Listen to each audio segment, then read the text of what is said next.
আসসালামু আলাইকুম। সবাই কেমন আছেন? আশা করি সবাই খুব খুব ভালো আছেন। আলহামদুলিল্লাহ আমি অনেক ভালো আছি। তো চলে আসলাম আপনাদের মাঝে নতুন একটা ভিডিও নিয়ে। আশা করি সবার অনেক ভালো লাগবে। তো সবাই লাইক দিয়ে পুরো ভিডিওটা ওয়াচ করবা প্লিজ। তো আমি ভিডিওর ভিতর ভয়েস দিয়েছিলাম, তো ভয়েসটা না পরে কেটে দিছি আমি। কেমন যেন ভয়েসটা লাগতেছিল, তো এই জন্য ভয়েসটা কেটে দিছি আমি। তো আজকে হলো আমি কী রান্না করব সেটা আপনাদের মাঝে শেয়ার করব। তো ভিডিওটা অনেক দিনের করা ছিল, তো আপনাদের মাঝে শেয়ার করা হয়নি।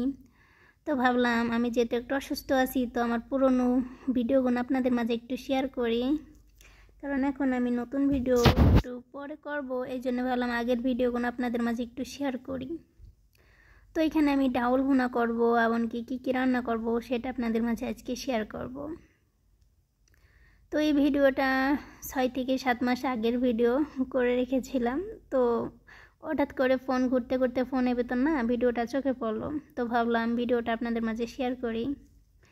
তো এই যে এখানে হইলো আমি রান্না করব, মানে ডাল ভুনা করব একটু, তো আপনাদের মাঝে শেয়ার করব কিভাবে আমি ডাল ভুনা করি।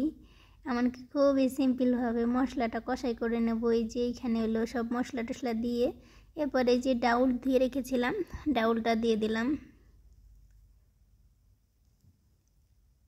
তো আমি এই জন্যে কিছুদিন একটু অসুস্থ আছি, এই জন্যে নতুন ভিডিও না করতে খুবই বোরিং লাগতেছে নিজের কাছে, বুঝছো? মানে সেরকম ভালো লাগতেছে না। আর নিজের শরীর খারাপ থাকলে না কোনো কিছুই দেখবা ভালো লাগে না। তো এই যে ডালটা একটু সিম্পলভাবে রান্না করতেছি আমি। কে কীরকম ডাল রান্না করো? তো এই ডাল রান্নাটা আমি আমার সৎমা আছে, আমি তার কাছ থেকে শিখেছি যে মশলা কষাই করে ডাল রান্না করে। কারণ আমার আপন মা তো মারা গেছে, সবাই জানো। তো এটা হলো আমার একটা আপু এসেছিল আমার বাসায়, সে একটা আপু আমার, তো উনি হলো খাবে আমার বাসায়, মেবি আমার খালাতো বোন হয় সে। তো তার জন্য আমি রান্না করতেছিলাম, সেই ভিডিওটা ভাবলাম আপনাদের মাঝে শেয়ার করি। অনেক দিন আগে ভিডিও করেছি আমি, যখন ইউটিউবে ভিডিও না করি তখন থেকে না আমি ভিডিও করতাম, এডিট করে করে রেখে দিতাম, কারণ আমার ভিডিও করতে না খুবই ভালো লাগতো, রান্না বাড়ার ভিডিও করতে ভালো লাগতো। তো আপুর জন্য হলো আমি রান্না করতেছিলাম বেগুন দিয়ে ডিম ভুনা করতেছিলাম। তোমরা কি বেগুন দিয়ে ডিম ভুনা খাও? তো আমাদের নড়াইলে কিন্তু বেগুন দিয়ে ডিম ভুনা খুব চলে, এটা খাই। তো এখানে হলো আমি ডিম নিলাম, সুন্দর করে একটু হলুদ মরিচ মাখাইয়ে নিলাম, নিয়ে পরে একটু ফ্রাই করে নেব, তারপরে বেগুনটা ভেজে নেব। তো এখানে একটা বেগুন নিছি।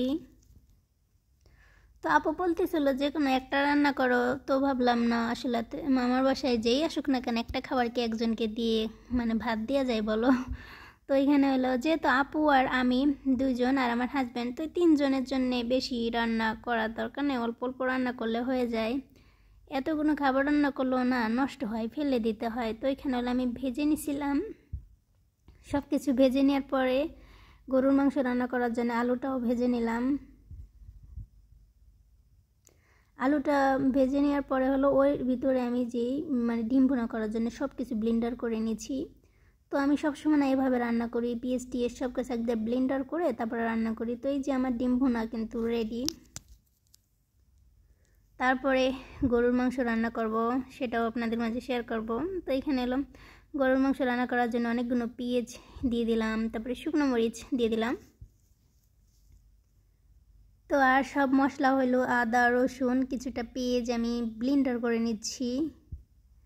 তো আমি মাংসতে সবসময় একটু পেঁয়াজ টেজ একটু বেশি দিই। তো এখানে হলো রসুন আদা, তারপর যাবতীয় যত গুঁড়ো মশলা আছে না সব দিয়ে দিছি। এখানে আমি অনেক মরিচ ইউজ করছি, কিন্তু মরিচের না কালারটা আসে না কেন জানি না। অনেক শুকনো মরিচ দিছি ব্লেন্ডারে, তো প্রচুর ঝাল হয়েছিল, কিন্তু দেখো তরকারিতে সেরকম কালার আসেনি। তো যাই হোক, এরপরে হলো আমি পরিমাণ মতন হলুদ দেব। তো কিছু গুঁড়ো মশলা এখন আমি অ্যাড করে দেব। তো গুঁড়ো মশলা টশলা দিয়ে সুন্দর করে একটু কষাই করে নিচ্ছি আমি। আর ওদিকে মাংসটাও আমার রেডি হয়ে গেছে, পরিষ্কার করে নিয়েছি। তো এখানে হলো গরুর মাংস রান্না করব। তো গরুর মাংস 2 টোপলা বের করে রেখেছি, একটা হলো রাত্রেবেলা খিচুড়ি রান্না করব, আর হইলো এখন হলো রান্না করব এটা দিয়ে, এটা শুধু ভুনা করব।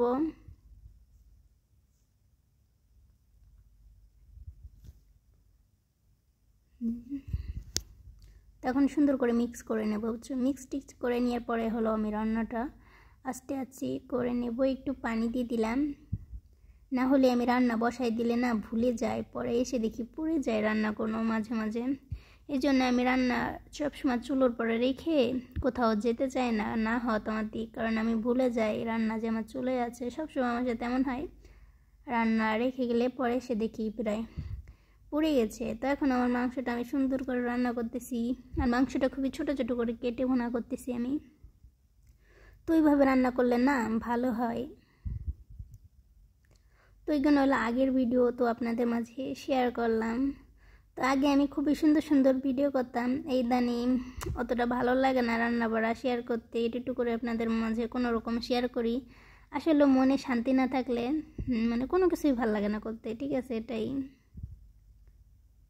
তো আর এই যে এটা হলো রাত্রিবেলা, তো এইখানে হলো আমি মাংসটা সুন্দর করে নিয়ে নিলাম। তো মাংস দিয়ে হলো আমি খিচুড়ি রান্না করব। তো আপু বলতেছিল যে একটু খিচুড়ি রান্না করো বুটের ডাল সব কিছু দিয়ে। তো উপরে চুলোয় দেখি গ্যাস শেষ হয়ে গেছে, পরে আবার আমি নিচেই রান্না করতেছি। আর নিচে রান্না করলে সবসময় তরকারির কালার না কালো কালার চলে আসে, বুঝছো, কারণ এখানে লাইট না উপরে একদম, কেন জানি না এরকম হয়, খুবই বিরক্ত লাগে আমরা এখানে রান্না করতে গেলে। আর উপরে চুলোর গ্যাসটা পড়ে গেছে এই জন্যে। তো এখানে হলো আমি মাংসটা আমি সুন্দর করে কষাই করে নিতেছিলাম।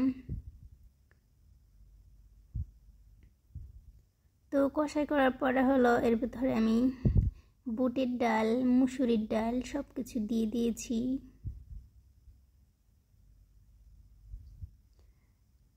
তো এখানে কালারটা কিন্তু অনেক সুন্দর এসেছে, কিন্তু এই ফোনের ভিতরে না এরকম দেখা যায়। তো এই তো আমার পুরো এখানে হলো আমি চাউলটা দিয়ে দেবো। চাউল আমি যে ধুয়ে রেখেছিলাম, আর মানে যে কি বলে ডাল ধুয়ে রেখেছিলাম, পরিষ্কার করে রেখেছিলাম, এখন দিয়ে দিলাম। তো ভিডিওটা ভালো লাগলে অবশ্যই আমার সাথে থাকবেন, আর যারা নতুন বন্ধুরা আছো প্লিজ আমার চ্যানেলটিকে সাবস্ক্রাইব করে দেবা। সবাই ভালো থাকবো, আল্লাহ হাফেজ।